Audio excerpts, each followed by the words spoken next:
This channel does not promote any violent, harmful, or illegal activities. All content provided by this channel is meant for an educational purpose only. যত অশান্ত হচ্ছিল বাংলাদেশ, একটা বিষয় বারবার সামনে উঠে আসছিল, তা হচ্ছে অনুপ্রবেশকারীর সংখ্যা বাড়ছে। আর অনুপ্রবেশকারীর সংখ্যা যদি বাড়ে তাহলে জাল পাসপোর্টের সংখ্যাও বাড়বে, এটা স্বাভাবিক ঘটনা।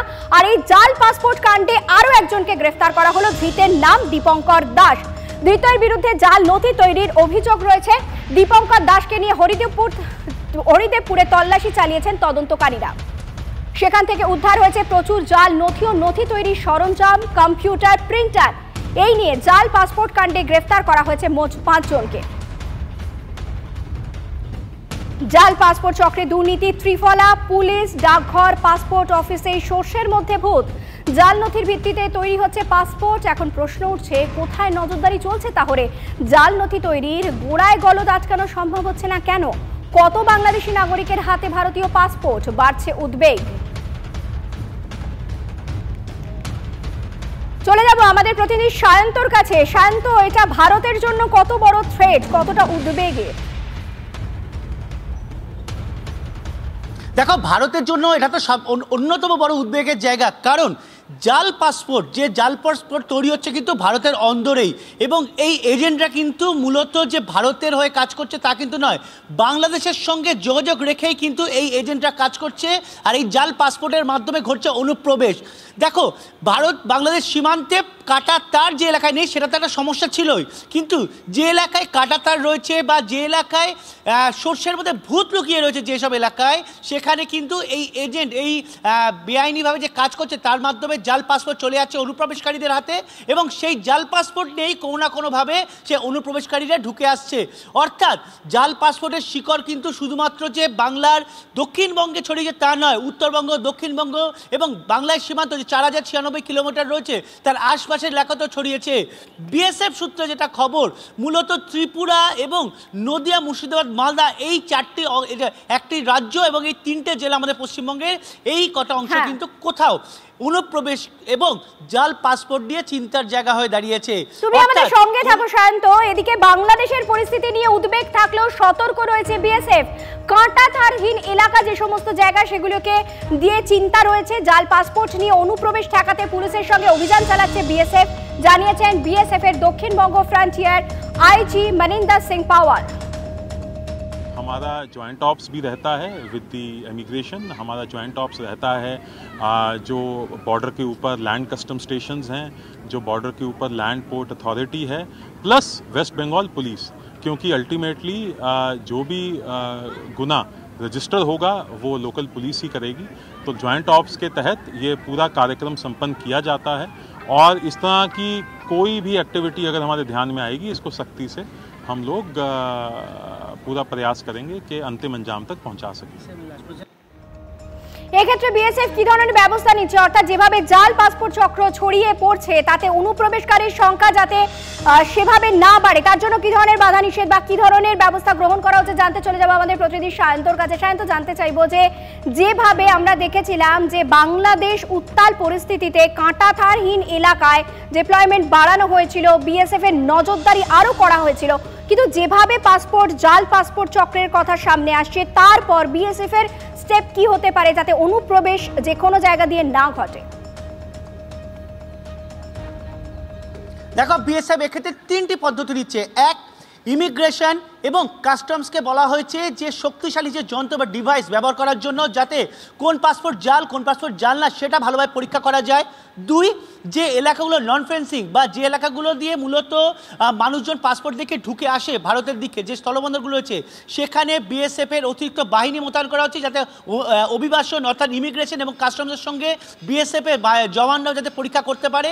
এবং 3 নম্বর, রাতের অন্ধকারে অর্থাৎ সন্ধ্যার পর যদি কেউ পাসপোর্ট নিয়ে ঢোকার চেষ্টা করে, পাসপোর্ট নিয়ে আসে দেশে, তাহলে একটি হলোগ্রাম যদি ব্যবহার করা যায়, অর্থাৎ পাসপোর্টগুলো যদি হলোগ্রাম লাগানো যায় তাহলে কিন্তু সেটা ব্যবহার করলে বা সেটার অত্যাধুনিক যন্ত্র দিয়ে সেটা পরীক্ষা করা হলে সেটা নকল কি আসল সেটা সহজে সুবিধা হবে সেটা জেনে নেওয়ার ক্ষেত্রে।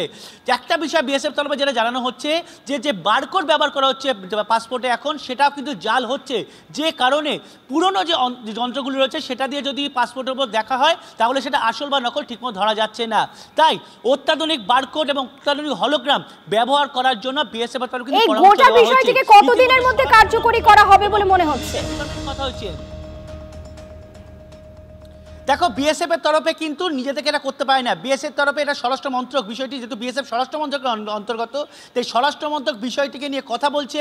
কাস্টমস, ইমিগ্রেশন প্রত্যেকের সঙ্গে নিজেদের মধ্যে কথা বলে তারপর এই ব্যাপারে যাবতীয় সিদ্ধান্ত নেওয়া হবে।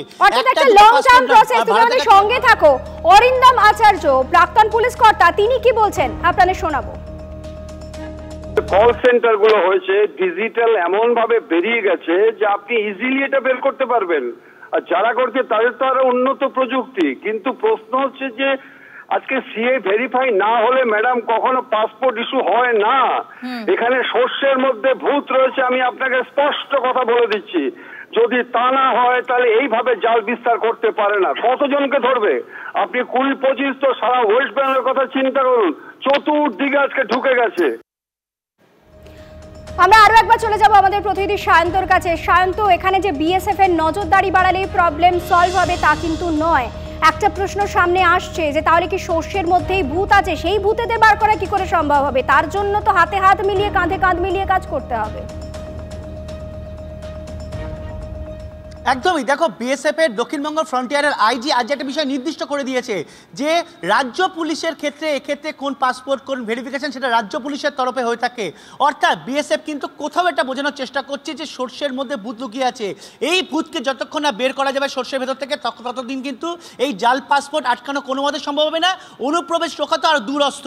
বিএসএফ এর তরফে কিন্তু যাবতীয় ব্যবস্থা করা যায়, নজরদারি বা কাঁটাতার নেই যেখানে সেখানে, কিন্তু যেহেতু এটা লং প্রসেস সেই কারণে কিন্তু এই জাল পাসপোর্ট রোকার ক্ষেত্রে এই সর্ষের থেকে ভূত থেকে বের করার প্রয়োজন এবং পুলিশকে, রাজ্য পুলিশ বা কলকাতা পুলিশের তরফে কিন্তু আরো বেশি করে অ্যাক্টিভ রোল প্লে করতে হবে। কারণ পাসপোর্ট ভেরিফিকেশনের জন্য কিন্তু রাজ্য পুলিশ এবং কলকাতা পুলিশকে প্রয়োজন হয়। অর্থাৎ রাজ্য পুলিশ এবং কলকাতা পুলিশকেও একইভাবে সক্রিয় থাকতে হবে। আপাতত তোমাকে ধন্যবাদ সায়ন্ত। আমাদের সঙ্গে এই মুহূর্তে জগন্নাথ বাবু রয়েছেন, আপনাকে স্বাগত জানাই। এই যে জাল পাসপোর্ট চক্রে এখনো পর্যন্ত 5 জনকে গ্রেফতার করা হলো, আপনি কি বলবেন এটা কত বড় উদ্বেগের হতে চলেছে আমাদের রাজ্য বা দেশের জন্য? দেখুন, পশ্চিমবঙ্গ হয়েছে জঙ্গিবাদ এবং ইসলামিক মৌলবাদ সারা দেশে ছড়িয়ে পড়ার একটি অন্যতম সেফেস্ট, যাকে বলে রাজ্যের দেশের মধ্যে সবচেয়ে সর্বোত্তম স্থান। তারা আসছে বা অন্য রাজ্য হলেও তারা এখানে এসে তারা প্রথমে রেশন কার্ড, তারপরে আধার কার্ড, ভোটার কার্ড বানানোর পর পাসপোর্টের জন্য অ্যাপ্লিকেশন করছে। এবং একবার আপনার কাছে যদি ভোটার কার্ড, আধার কার্ড, রেশন কার্ড চলে আসে, তারা পাসপোর্ট অ্যাপ্লিকেশন করার পর শেষ মুহূর্তে যে পুলিশ ভেরিফিকেশন হয়, সেই পুলিশ ভেরিফিকেশনে একদিকে ভুয়ো পাসপোর্ট দাঁড়িপাল্লায় চাপানো আছে, অন্যদিকে চাপানো আছে পুলিশকে আপনি কত টাকা ঘুষ দিতে পারেন।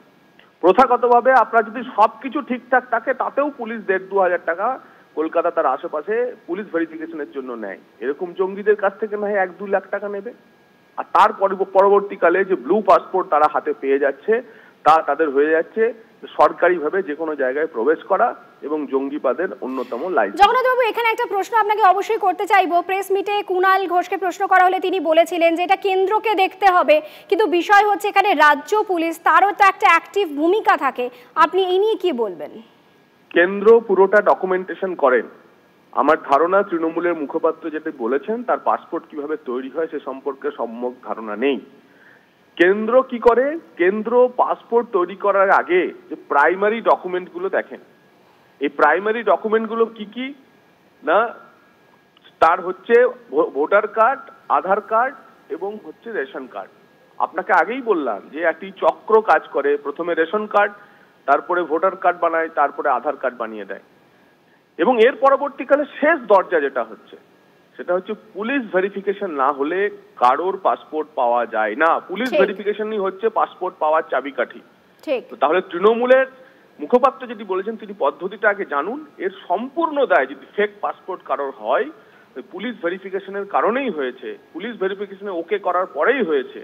তার ফলে রাজ্য পুলিশ এবং রাজ্য প্রশাসনের এই পাসপোর্ট চক্রের যে ঘুষ এবং সিন্ডিকেটবাজি, দুর্নীতি এবং কখনো কখনো পরোক্ষভাবে এই ধরনের কাজে সহায়তা করার জন্য অর্থাৎ অনুপ্রবেশ রোখার ক্ষেত্রে অনেক বেশি অ্যাক্টিভ থাকতে হবে রাজ্য প্রশাসনকে। আপনাকে আপাতত ধন্যবাদ। বিজেপি নেতা জগন্নাথ চট্টোপাধ্যায়ের সঙ্গে আমরা কথা বলেছিলাম কিছুক্ষণ আগেই, আপনাদের সুজন চক্রবর্তীর সঙ্গে আমাদের কথা হয়েছিল, তার প্রতিক্রিয়া শোনাবে। এবং তার আগে কুণাল ঘোষ কি বলেছিলেন এই পাসপোর্ট ইস্যুতে, শুনুন। পাসপোর্ট জাল এবং তাতে যুক্ত নানাবিধ সরকারের শাসক দলের অংশীদাররা, সরকারের কর্মীরা, পুলিশের রিপোর্টেও আসছে নিরাপত্তার পক্ষেও সেটা বিপজ্জনক। যারা জেনুইন তাকে পাসপোর্ট দিতে গেলে হ্যারাস করা হয়, আর যারা জাল পাসপোর্ট তাদের ক্ষেত্রে কোনো হ্যারাসমেন্ট ছাড়া শুধু টাকার বিনিময়ে পাসপোর্ট, খুব বিপজ্জনক হচ্ছে। পাসপোর্ট ইস্যু করাটা কেন্দ্রীয় সরকারের দায়িত্ব, পাসপোর্টটা কিন্তু রাজ্য সরকারের হাতে পড়ে না। ফলে কেন্দ্রীয় সরকারের যারা পাসপোর্টটাকে অ্যাপ্রুভ করেন বা পাসপোর্টটা দেন, তাদের আরও সতর্কতামূলক ব্যবস্থা নেওয়া উচিত। চোখ রাখা যাক উত্তর 24 পরগনার খবরে। উত্তর 24 পরগনার পলতায় দুষ্কৃতী তাণ্ডব, ভাঙচুর, আগুন। অভিযোগ, লাঠি আগ্নেয়াস্ত্র হাতে 14 থেকে 15 জন দুষ্কৃতী হামলা চালায়। নোয়াপাড়া থানায় অভিযোগ দায়ের হলেও এখনো পর্যন্ত কেউ গ্রেফতার হয়নি। ঘটনাস্থলে ছবি আপনারা দেখছেন। স্থানীয় পল্টু সরকারের বাড়িতে হামলায় তৃণমূলের হাত দেখছেন অর্জুন সিং। প্রাক্তন সাংসদের অভিযোগ, তৃণমূল আশ্রিত দুষ্কৃতী হান্নান এই হামলার নেপথ্যে রয়েছে, যদিও তৃণমূলে জড়িত থাকার অভিযোগ মানতে নারাজ তৃণমূল নেতৃত্ব। গুলি নিয়ে এসছে, মানে আমরা তো এত বড় বড় ইট পাটকেল ছুটছে রাস্তার মধ্যে, কত লোক অ্যাক্সিডেন্টও হয়ে গেছে, তারা তো পুরো ভিড় হয়ে গেছে। আমরা বলছি তো কিছুতেই শোনে না, শাবল দিয়ে সব ভেঙে টেঙে একদম পুরো মাঠ করে দিয়েছে। এবার ভদ্রমহিলা বয়স্ক লোক এখনও কি মা গো বাবা গো চিল্লাচ্ছে, কিছু বলতেও পারছে না। তারপরে আমরা দেখি যখন টিন ফিন ভাঙছে তখন উঠে আসলাম, দেখি যে সব ভাঙচুর করছে, সবার হাতে মেশিন বন্দুক। হ্যাঁ, অত ভাগ্য ভালো যে চালায়নি, তারপরে আমরা ভয়ে পালালাম। 10টা নাগাদ নাই করে 15-20 জন ছেলে ওই ভিতর থেকে ঢুকে সবার হাতের মধ্যে কুড়াল, বাঁশ, এমনকি আর্মস নিয়ে তারা এসেছে। তাদের কোমরে সবার কাছে আর্মস আছে। তারা আর্মস নিয়ে এসে সবাইকে বলছে এরো পাথারি, একদম ইট, কুড়ালের বাড়ি, লাঠি, গাইতা। হ্যাঁ, আমরা অল্পের জন্য বাড়িতে রেহাই পেয়ে গেছি। এতটা আতঙ্কিত যে রাত্রে বাচ্চারা ঘুমাতে পারিনি, এই কারণে যে যেভাবে ইট ছুটছে, উপরে উঠে ভাঙচুর করছে। এখন সেটা তো আমরা বলবো না কোথা থেকে দুষ্কৃতি এসছে। দুষ্কৃতি এসছে ভিতরের লোকরাই পাঠিয়েছে। আপনি তো বাইট দেবো না, আরে আপনি তো জনপ্রতিনিধি। ভয়ে পালাচ্ছে, যদি তার যদি আবার থানায় যদি ডাক হয়। উনি কথা বলতে চাইলো না, নিশ্চয়ই ওনার কোনো ব্যাপার আছে, ওনার ভিতরে কিছু আছে। হ্যাঁ, নাহলে একটা আজকে 60-70 বছর বসবাস করা মানুষকে এরকম ভাবে পারে। আজকে আমাদের তো ভোট তো আমরা তাদের দিচ্ছি, তৃণমূল দল, তাহলে তারা কেন পাশে দাঁড়াবে না? রড, লাঠিসোঁটা, বন্দুক, বোমা নিয়ে আক্রমণ এই মামুনি সরকারের বাড়িতে। অল্পের জন্য তারা রেহাই পান। প্রতিবেশীরা জানাচ্ছেন যে তারাও আতঙ্কিত এমন ঘটনায়। বাড়ি ভেঙে, অর্থাৎ টালি তার ভেঙে সমস্ত ভাঙচুর করে তছনছ করে দিয়েছে। পুলিশকে জানিয়েও এখনও পর্যন্ত কেউ গ্রেপ্তার হয়নি। নোয়াপাড়া থানার পুলিশ তাদেরকে যদিও খুঁজছে, তবে নোয়াপাড়া থানায় অভিযোগ জানিয়েছেন মামুনি সরকারের পরিবার। কেন দুষ্কৃতীরা এরকম হামলা চালালো তাদের বাড়িতে, তারই তদন্ত চলছে। তবে যেটা শোনা যাচ্ছে, কোনো প্রমোটার চক্র তাদেরকে জোর করে এখান থেকে উঠাতে চাইছে, যদিও প্রমোটার চক্রের তারা গা ঢাকা দিয়েছে এই ঘটনার পর। পলতা থেকে বিশ্বজিতের সঙ্গে অনন্ত চট্টোপাধ্যায়, TV9 বাংলা।